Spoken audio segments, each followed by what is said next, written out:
Shout out sa lahat ng nakikinig sa atin ngayon. Now, bigyan natin ng quick reaction itong post ni Steven. Now, kayo na ang magbasa. Sa mga nakakaalam o nakakasubaybay sa issue na ito, alam na natin kung kanino patungkol itong post na ito ni Steven. Post ng hindi inaalam ang tunay na pangyayari. Pag lumabas ang katotohanan at nabash ang kanyang alaga ngayon, pilit na mga ngatwiran, pero sablay pa rin. Kaya tuloy lalong nadidiin at nababash si Dave dahil na rin sa kanyang mga post. Tulad nitong post niya na ito, lumabas na naman ang kahinaan ng critical thinking at pagiging konsentidor ni Stephen. Iyan ay aking obserbasyon at kung sang-ayon kayo, comment and share your opinion below. Anyway, magandang pag-usapan ito, lalo na sa ating mga magulang o guardian. Kung ang anak mo ay minor pa lang, hindi solusyon ang basta lang lagyan ng restriction ang iPad o cellphone ng mga anak natin, lalo na kung nahuli mo siyang nanonood ng hindi angkop sa kanyang edad. The best solution?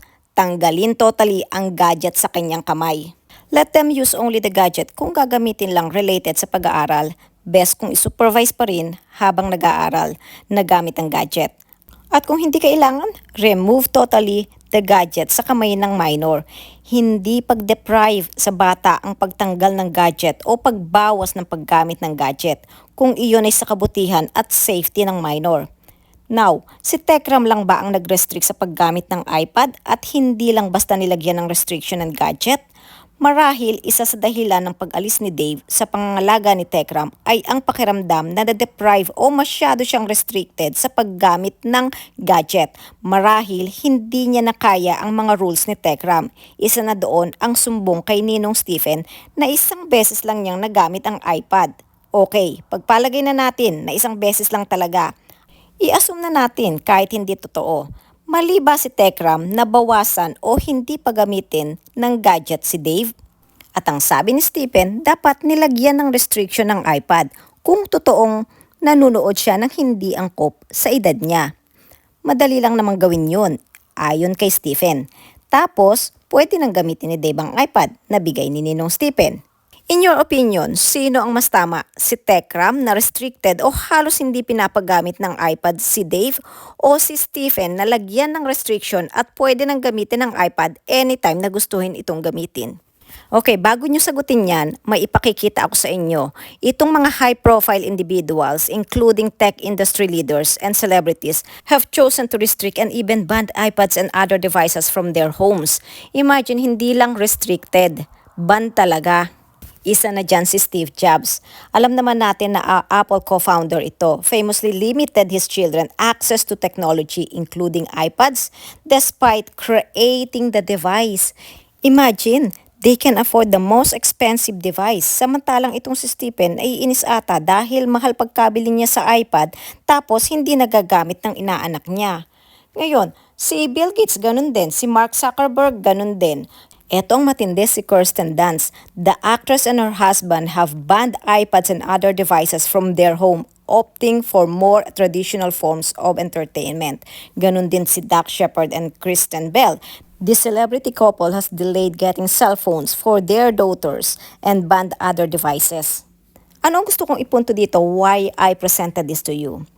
Kasi gusto kong makita ninyo na ang ginawa ni Tekram na pag-restrict ay tama lang at mas lalong tama kung nahuli niya ang tinuturing niyang anak ay nanonood ng hindi angkop sa kanyang edad.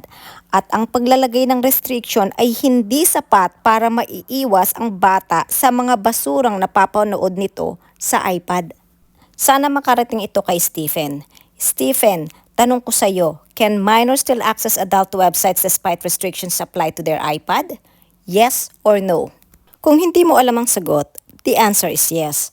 Because minors can potentially bypass restrictions on their iPads, even with parental controls like limit adult websites enabled. While these controls aim to block access to inappropriate content, they are not foolproof and can be circumvented with some effort and technical knowledge.